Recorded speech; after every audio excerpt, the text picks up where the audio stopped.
Hoan'ny eo anivon'ny ministeran'ny vola indray kosa mofo asa saropady asa masina kosa ny asan'ny ministry ny fitantanam-bola sy ny teti-bola raha ny voalaza ny maraina teo nandritra ny lanona mpamindram-pahefana teo anivon'ity departementa ity na dia eo aza izany sy ny olana arabola tena nambara kosa ary ny ministra vaovao Rasolo Erson Lantiniaina fa vonona ny andray ny andraikitra miankina aminy. Tsy misy ny fahatahorana matoa mandray andraikitra raha ny voalazan'ny ministry ny fitantanam-bola sy ny teti-bola vaovao Rasolo Erson Lantiniaina. Ny famaranana ny tetezamita sy ny fanomanana ny Repoblika Fahefatra ny tanjona raha ny voalazany. Misy ny fanitsiana sy ny fanarenana tokony atao amin'ny fitantanam-bola mpanjakana ho iatrany ity farany, fa tsy natao izany noho ny krizy izay mbola lalovan'ny firenena.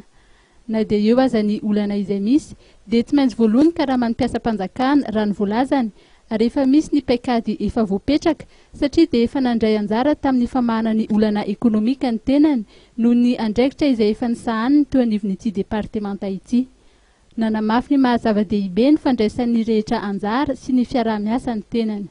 Rehetrarehetra zany ny ara-miasa tamin'izay ka dia mino fa mbola samy anatanteraka amin'ny kitsipo, amin'ny mpitiavana ary mampanetrehtena indrindra ny asa eto amin'ny ministera ary mila ny fandraisantsika rehetra anjara ary ny fiaraha-miasa indrindra no angatahako zany amin'izay fanatotosantsika ny asantsika izay satria miasa ho an'ny firenena, miasa ho an'ny fanjakana, miasa ho an'ny vahoaka malagasy isika ny eto fa tsy miasa ho anna ministra na miasa ho anna gouvernement fotsiny na miasa ho an'ny président fa miasa ho an'ny firenena.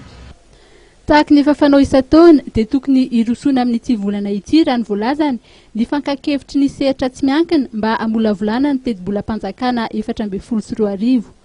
Mikasika ny famatsiana ny fanaovana karapanondrom-pirenena maimaimpona dia nilaza ny ministra vaovao fa hojerena ny mahakasika izany.